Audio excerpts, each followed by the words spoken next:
तीन बहनों की लालची भाभी। करिश्मा, रेशमा और मनीषा तीन बहनें हैं। उनका एक भाई भी है, मयंक। मयंक अपनी बहनों को बहुत प्यार करता है, लेकिन मयंक की पत्नी सविता इस मामले में मयंक से बिल्कुल ही अलग है। वो अपनी ननदों का जितना बुरा कर सकती है उतना बुरा करती ही रहती है और अपनी ननदों पर हुक्म भी चलाती है। करिश्मा, करिश्मा, तुमने अभी तक नाश्ता नहीं बनाया? तुम्हारे भैया को ऑफिस जाने में देर हो रही है। हाँ भाभी, बस अभी बनाती हूँ। करिश्मा, तुम ये ढीलापन छोड़ दो। कल को पराये घर जाना है। वहाँ अगर तुम इस तरह से काम करोगी तो लोग क्या कहेंगे कि माँ ने और भाभी ने कुछ सिखाया नहीं।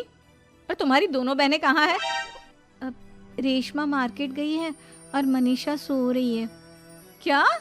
सुबह के 8 बज रहे हैं और ये महारानी अभी भी सो रही है? ये कहते हुए सविता अपनी सास दुर्गा देवी के पास जाती है। माँ जी, देख रही हो अपनी बेटियों के तौर तरीके? क्या हुआ बहू, सुबह सुबह क्या कर दिया मेरी बेटियों ने? अरे एक तो अभी अभी उठकर किचन में गई है, दूसरी सुबह सुबह बाहर चली गई और तीसरी अभी तक सो रही है। क्या करूं मैं इन तीनों का, मैं तो परेशान हो गई हूँ। जा जाकर उठा उसे और रेशमा से मैं बात करती हूँ। सविता सीधा मनीषा के कमरे में जाती है और उससे कहती है, महारानी जल्दी उठो, सूरज सर पर आ गया है। भाभी थोड़ी देर और सोने दो ना, मैं रात को लेट सोई थी। वो क्या है ना, यूनिट टेस्ट चल रहे हैं। शराफत से उठती है या नहीं, या फिर पानी की भरी बाल्टी डालूं तेरे ऊपर? नहीं नहीं भाभी, मुझे बिस्तर में नहीं लाना, उठती हूँ मैं। मनीषा जल्दी से उठकर बाथरूम में चली जाती है। सभी आराम से बैठकर नाश्ता कर रहे होते कि तभी रेशमा बाजार से हाथ में सामान लिए आ जाती है। रेशमा को देखते ही सविता उस पर बरस पड़ती है। लो, आ गई महारानी। ऐसा भी क्या सामान लाना था जो सुबह आंख मलते ही बाजार की तरफ रवाना हो गई? भाभी, कल आप ही तो चीख रही थी कि घर का सारा सामान मुझे ही लाना पड़ता है, घर में किसी को भी किसी काम से कोई लेना देना नहीं है। अब मैं बाजार जाकर सामान ले आई तो आपको इस बात से भी तकलीफ हो रही है?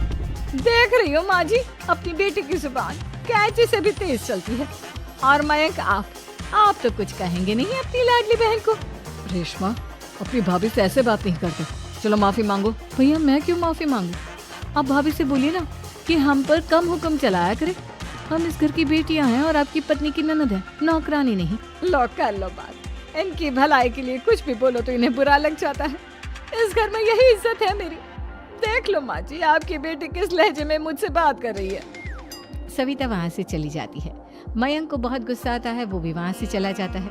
फिर करिश्मा रेशमा को समझाती है, रेशमा, तुम्हें भाभी से माफी मांग लेनी चाहिए थी ना। लेकिन दीदी, मैंने कुछ किया ही नहीं, तो मैं माफी क्यों मांगू? हाँ करिश्मा दीदी, रेशमा दीदी जैसे ही घर में आई भाभी ही उन पर चिल्ला रही थी। हाँ, मैं मानती हूँ कि गलती भाभी की थी। मैं तो इसलिए बोल रही हूँ कि भाभी ने माँ को तो पूरी तरह अपने वश में कर लिया है। वो हमारी बात सुनती ही नहीं। मयंक भैया हमारे लिए हमेशा खड़े रहते हैं, इसलिए उनकी बात का मान तो तुम्हें रखना चाहिए था ना। कोई फायदा नहीं दीदी, कुछ दिनों की बात और है, भाभी उन्हें भी हमारे खिलाफ भड़का देंगी। फिर वो भी माँ की तरह हमारी किसी बात का विश्वास नहीं करेंगे। इसी तरह सविता अपनी तीनों ननदों को किसी न किसी बात पर परेशान करती रहती थी। एक दिन मयंक अपनी तीनों बहनों के लिए गिफ्ट लाया। क्या रेशमा, ये तुम्हारे लिए हार का सेट। रेशमा, तुम्हारे लिए सुंदर सी ड्रेस। और मनीषा, तुम्हें किताबें पसंद है ना, तुम्हारे लिए किताबें लाया हूँ। थैंक यू भैया। थैंक यू भैया। थैंक यू भैया। करिश्मा, तुम्हारा नेकलेस कितना सुंदर है। ये भैया कहाँ से ले आए होंगे? मैंने भैया को 3 दिन पहले फोन पर ये डिजाइन दिखाया था और आज भैया ये ले आए। सविता तो अपनी ननदों की गिफ्ट्स देखकर जल गई और करिश्मा का नेकलेस तो उसे भी बहुत पसंद आया था। अपनी बहनों के लिए कितना अच्छा नेकलेस लेकर आए हैं, मुझे कभी कोई गिफ्ट नहीं दिया। मैं आज ही ये हार चुरा लूं। रात में सविता करिश्मा का हार चुरा लेती है और इसी तरह उसे अपनी ननदों की जो भी चीज अच्छी लगती वो उसे मांगती नहीं, बल्कि रात के अंधेरे में चुरा लेती। इसी तरह दिन बीतते गए और सविता ने मयंक के दिल में भी उसकी बहनों के लिए नफरत पैदा कर दी। एक दिन मयंक ने करिश्मा और रेशमा के लिए रिश्ता देखा और ये बात उसके घर में सबको बताई। माँ, करिश्मा और रेशमा के लिए बहुत अच्छा रिश्ता आया है। वो लोग कल इन्हें देखने आ रहे हैं। आप और सविता मिलकर सारी तैयारी कर लेना। ये सुनकर करिश्मा और रेशमा खुश हो जाती हैं, लेकिन सविता सोचती है, अगर इन दोनों बहनों की शादी हो गई तो घर और बाहर का काम कौन करेगा? मनीषा तो एक नंबर की कामचोर है, उससे तो किसी बात की उम्मीद लगाना ही बेकार है। मुझे इस शादी को रोकना होगा। अगले दिन सभी लड़के वालों के स्वागत की तैयारी करने में लगे होते हैं। तभी मयंक अपनी बहनों से आकर कहता है, तैयार हो गई तुम दोनों?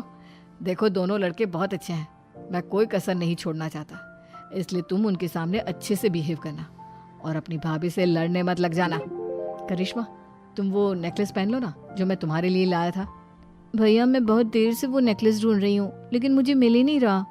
क्या तुमने नेकलेस खो दिया? तुम्हें पता भी है वो कितना महंगा था? तुम कोई काम ढंग से नहीं कर सकती। मयंक गुस्से में वहां से चला जाता है। थोड़ी देर बाद लड़के वाले भी आ जाते हैं। वो दोनों बहनों को पसंद कर लेते हैं और रिश्ता पक्का हो जाता है। लेकिन सविता के दिमाग में तो कुछ और ही खिचड़ी पक रही थी। वो पंडित जी के पास करिश्मा की कुंडली लेकर जाती है और उन्हें पैसे देकर करिश्मा की कुंडली बदलवा देती है। जब लड़के वालों के पास करिश्मा की कुंडली जाती है तो वो दुर्गा को फोन करते हैं। बहन जी, हमने करिश्मा की कुंडली अपने पंडित जी को दिखाई थी। आपकी बेटी की कुंडली नहीं बल्कि दोषों का पिटारा है। देखिए, मैं और मेरे पति इन सब बातों में बहुत विश्वास करते हैं, इसलिए हम आपकी बेटी से अपने बेटे की शादी नहीं करा सकते। इस तरह करिश्मा का रिश्ता टूट जाता है और सभी घर वालों को बहुत दुख होता है। अब कविता सोचती है, चलो करिश्मा का तो रिश्ता टूट गया, अब रेशमा का भी रिश्ता तोड़ना है। क्या करूं? अब सविता आवाज बदलकर किसी अननोन नंबर से रेशमा के होने वाले ससुराल में फोन करती है।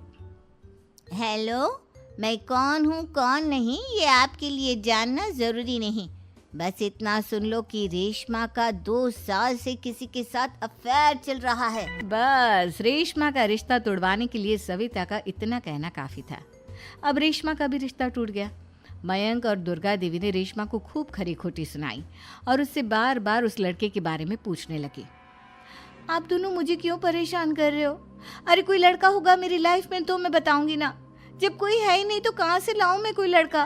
तो तेरे होने वाले ससुराल वालों को फोन किसने किया था? माँ मैं नहीं जानती किसने फोन किया था, मैं सच कह रही हूँ। मैं तो पहले ही कह रही थी इसकी लगाम खींच कर रखो, लेकिन मेरी सुनता ही कौन है। आप चुप रहिए भाभी, ये सब आपका ही किया धरा है। अब तीनों बहनों को विश्वास हो जाता है कि ये सब उनकी भाभी ही कर रही है। तीनों बहनें अपनी भाभी को सबक सिखाने के लिए एक वकील कर लेती है और घर में हिस्सा मांगना। देखो भैया, माँ बाप की जायदाद में जितना बेटों का हक होता है उतना ही बेटियों का, इसलिए इस घर के 4 हिस्से होंगे और हमें अपना हिस्सा चाहिए। मैंने तुम्हारे लिए क्या क्या नहीं किया और तुम इस घर में हिस्सा मांग रही हो? भैया, आप और माँ हम बहनों की कोई बात नहीं सुनते हो और भाभी हमारी शादी नहीं होने देगी क्योंकि उन्हें लगता है कि आप हमारी शादी में ज्यादा पैसा लगाओगे और उन्हें हम जैसी फ्री की नौकरानी कहाँ मिलेगी। तो हम भाभी के साथ तो रह नहीं सकते, हम बहनों को अपना हिस्सा चाहिए। अरे तुम्हें शर्म आनी चाहिए अपने भाभी पर ऐसा इल्जाम लगाते हुए। वो तुम्हारे बारे में कितना सोचती है। हाँ माँ, भाभी हमारे बारे में बहुत सोचती है, दिन रात बस यही सोचती रहती है कि किस तरह से अपनी तीनों ननदों को परेशान करूं और कभी मुझे पढ़ने भी नहीं देती। दोनों बहनों का रिश्ता भी तो इन्होंने ही तोड़वाया है और रात में हमारे कमरे में आकर हमारी चीजें भी चुराती हैं। इसी तरह सविता की तीनों ननदें अपनी बात पर अड़ी रही। अब कोर्ट में तारीख भी शुरू हो गई। जब सविता को लगा कि उसकी तीनों ननद इतनी आसानी से नहीं मानने वाली, तो उसने अपने पति और सास को सारी सच्चाई बता दी और अपनी तीनों ननद से माफी मांगी। मयंक और दुर्गा को भी अपनी गलती का एहसास हो गया। अब सविता खुद करिश्मा और रेशमा के लिए अच्छा रिश्ता ढूंढती है और उनकी शादी करवाती है।